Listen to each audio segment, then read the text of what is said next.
different responses to trauma based on the age and gender when the trauma occurred? 100%. So this is something that they've studied in the research around trauma.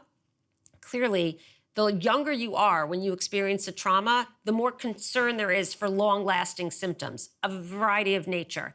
Again, you have to remember the brain is developing, right? And if you think about getting back to the really core construct that the response to trauma, the anxiety response, is a normative response on the brain's part to protect itself. The younger you are when you're exposed, the easier it's going to be for the brain to become fixed in terms of its response to trauma, and the alarm system may have a higher sensitivity at that point. Younger age is a risk.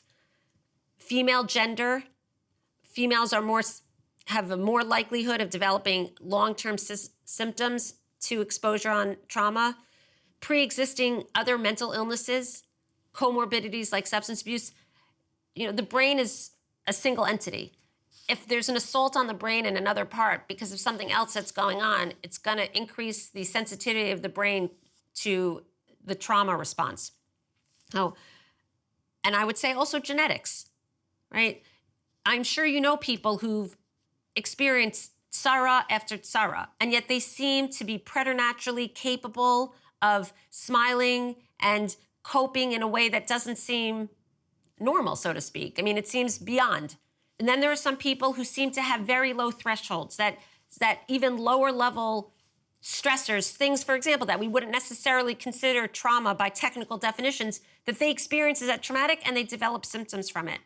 The difference between somebody who's resilient and somebody who has a more difficult time being resilient, there's for sure a genetic component to that too, and we can't ignore that. So just in the same way that different people some people can eat sugar and fat and seem to be healthy, and some people try to watch their weight and yet they still struggle to maintain a healthy BMI that's genetics. There's a genetic component to everything, right? In this area of life, similarly, our genetics also predispose us to how we will tolerate being exposed to trauma, in addition to those other risk factors, age, gender, other comorbidities, et cetera.